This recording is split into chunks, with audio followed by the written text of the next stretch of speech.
어제 국대 패밀리와 스트리밍 파이터의 경기가 있었죠. 놀랍게도 2명의 선수가 부상으로 이탈하고 경기 일주일 남은 상황에서 신입 2명이 들어온 국대 패밀리가 승리했습니다. 그래서 오늘은 득점 장면을 자세히 살펴보고 국대 패밀리의 승리 요인을 이야기해보겠습니다. 첫 번째 골은 국대였습니다. 골키퍼 장갑을 낀 박하얀이 공을 몰고 전진해 박승희 선수에게 주는데 이때 스밍파의 수비가 중앙에 몰려있는데요. 공격수 2명이 중앙에서 수비수를 끌어당기고 있죠. 그래서 측면으로 패스 공간이 넓게 나왔고 앙이원이 막으로 나오자 박승희가 논스톱으로 시은미에게 줍니다. 그리고 이걸 또 논스톱으로 패스했고 이게 수비수인 히밥을 맞고 골대로 들어가게 됐죠. 키퍼인 깡미가 패스를 예측하고 차단하러 나와 있다 오히려 득점을 당했는데 이건 사실 어쩔 수가 없었죠. 깡미가 안 나왔으면 정재은에게 완벽한 슈팅 찬스가 나왔을 테니까요.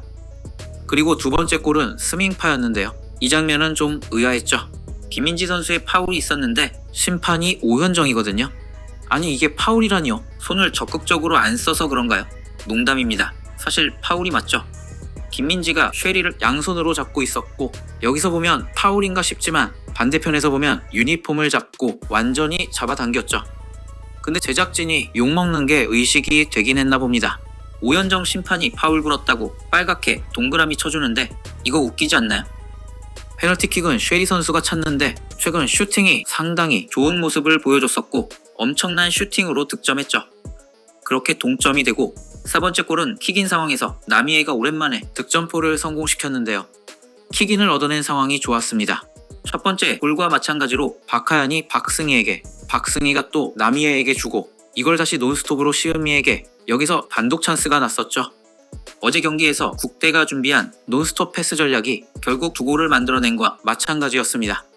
그리고 7초 만에 4번째 골이 나왔죠. 히밥이 애매하게 찬 공이 김민지에게 갔는데 이게 트래핑이 길었고 바로 쉐리가 차단하고 이걸 심으뜸이 가져가 그대로 골로 연결합니다. 경기 중에 처음으로 박하얀 선수가 팀원들에게 짜증을 내려고 할 정도로 수비 실책이 명백했지만 바로 웃으며 멘탈을 잡았습니다. 저는 여기서 멘탈을 잡은 장면이 결국 역전승을 할 수 있었던 중요한 포인트라고 생각합니다. 그리고 심으뜸이 프리킥골로 경기를 역전해냅니다. 공이 너무 빨랐기 때문에 나미에 선수가 어쩔 수 없었죠. 결국 프리킥을 내준 파울이 골을 먹게 한 원인이었는데 박승희가 김민지에게 패스할 때 보면 스밍파의 3명의 선수의 압박이 결국 성공했다고 볼 수 있겠죠. 역전당하자 시은미가 키퍼로 박하얀이 필드로 나왔는데요. 여기서 깡미가 공을 주며 한 번의 차라고 말하는데 한 번에 차! 앙예원이 트래핑을 해버렸고 스피드가 빠른 김민지가 압박해오자 당황해서 쉐리에게 준 패스가 박하얀에게 끊겨버렸습니다. 여기서는 박하얀의 슈퍼플레이였죠. 보통 이타적인 플레이를 많이 해서 여기서 정재은에게 패스를 할 것처럼 보였거든요. 그런데 그대로 공을 몰고 들어가 각도가 없는 곳에서 득점으로 연결했습니다. 슈팅이 강하지는 않았지만 앙이원과 깡미가 일직선이 되며 공이 가랑이 사이로 나오자 깡미의 반응이 늦었습니다. 시야에 가려져 막을 수가 없었죠. 그리고 역전골이 나왔습니다. 킥인 상황에서 박하얀의 슈팅을 김민지가 등으로 굴절시키며 득점을 만들었습니다. 김민지는 아마 박하얀의 슈팅이 들어갈 각도라 생각해 몸을 숙여 피한 것 같은데 등에 맞으며 본인의 득점이 됐죠. 이렇게 경기는 국대 패밀리의 승리로 끝이 났습니다.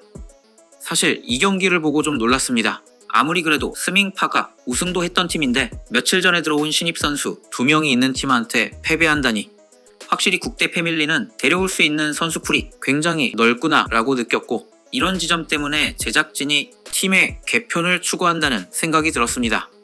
골대녀에서 가장 문제가 되고 있는 팀은 바로 아나콘다죠. 아무리 노력해도 아나운서 출신들로는 도저히 이겨낼 수 없는 벽이 느껴진 정도가 아니라 확실하게 증명됐거든요. 단순히 비교해봐도 아나운서 출신들과 국가대표 선수 출신들이 붙는다면 누가 이길까요? 최근에 강팀이라 불리는 원더우먼은 뭐 아무나 데려와도 되는 느낌의 팀 컬러였고 그래서 외국인인 마시마가 원더우먼에 합류했죠. 원래대로라면 당연히 월클에 합류해야 하는데 당시 월클이 계속 우승하는데 마시마까지는 데려올 수 없었던 겁니다.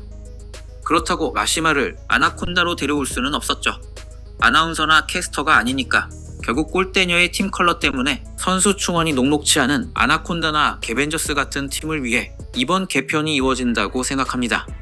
그래서 개편을 어느 정도는 찬성해야 한다고 생각하는데, 그래도 팀이 가진 서사와 팀 컬러가 아예 없어지면 그것도 재미없을 것 같거든요. 과연 제작진은 새로운 팀의 컬러를 어떻게 하려고 생각할까요? 지금까지처럼 직업군으로 나누는 게 아니라면 지역으로 나눌 수도 없을 것이고, 나이별로 나눌 수도 없고, 공정하게 드래프트로 하고 불사조처럼 새로운 팀 컬러와 서사를 부여하는 방식이 아닐까 생각합니다.